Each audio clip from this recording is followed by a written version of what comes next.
Los inductores son elementos reactivos que almacenan energía en forma de campo magnético.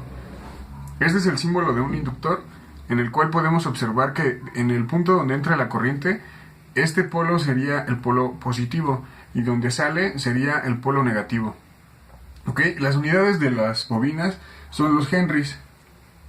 Y lo que nos interesa conocer de una bobina al momento de analizarla en un circuito en el cual nos aparezca es cómo puedo determinar yo la corriente y el voltaje.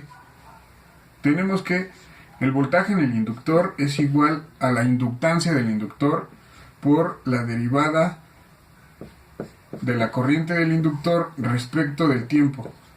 Esta fórmula proviene de la ley de inducción de Faraday.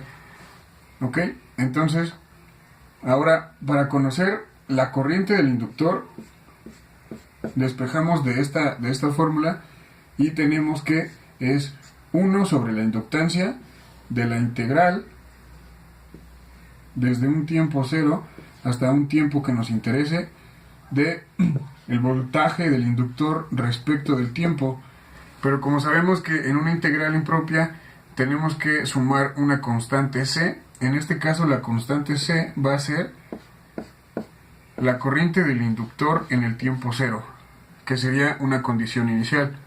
El comportamiento de las bobinas cuando lo tenemos en un circuito y para determinar las condiciones iniciales es que si tenemos un circuito y este circuito está funcionando durante un tiempo prolongado, entonces nuestra bobina se comporta de la siguiente manera. Tenemos la fuente de voltaje y la resistencia, pero después de cierto tiempo que la corriente comienza a pasar por la bobina empieza a dejar que esta corriente pase a través de ella, por lo cual se dice que la bobina se comporta como un cortocircuito. Esto quiere decir que se comporta como un cable.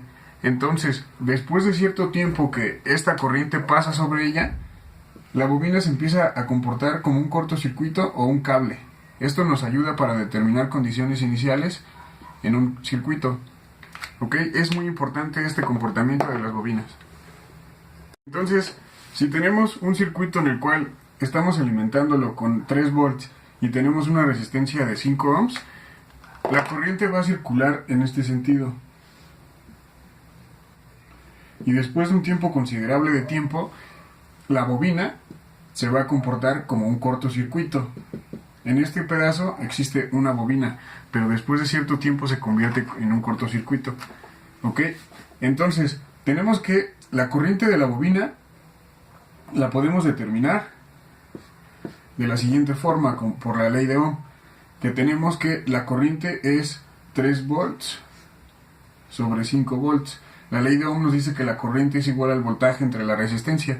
Entonces, esta sería nuestra corriente que está pasando por medio del circuito.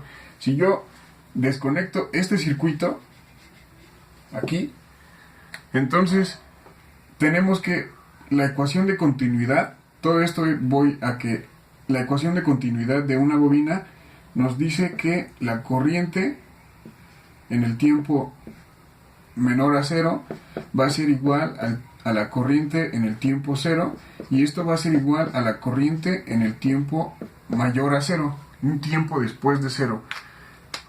Entonces la ecuación de continuidad de la bobina nos dice que la corriente va a ser igual un tiempo menor a cero, quiere decir cuando yo tenía conectado mi circuito.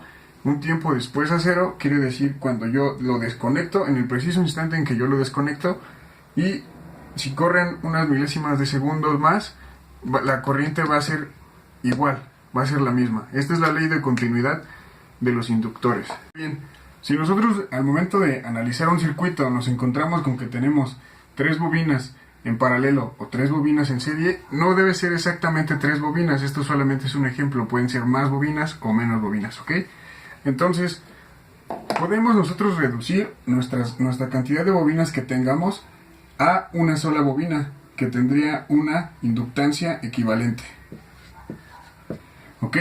Entonces, si nosotros las tenemos en paralelo, como es el primer caso, bastaría simplemente con sumar la primera inductancia más la segunda inductancia más la tercera inductancia, y así obtendríamos la inductancia equivalente. Muy bien, entonces si nosotros tenemos inductancias en paralelo, nuestra inductancia equivalente sería igual a 1 sobre 1 entre la inductancia 1 más 1 sobre la inductancia 2 más 1 sobre la inductancia 3. ¿Ok?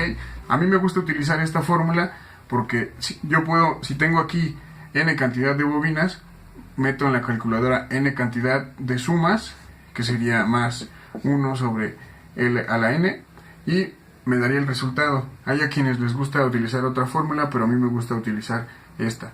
Esta sería la forma de reducir las bobinas a una sola bobina con una inductancia equivalente.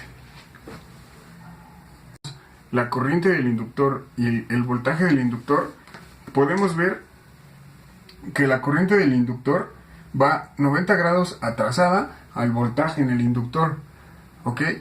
Entonces, esto no nos puede ser útil para analizarlo, pero es bueno que lo conozcamos.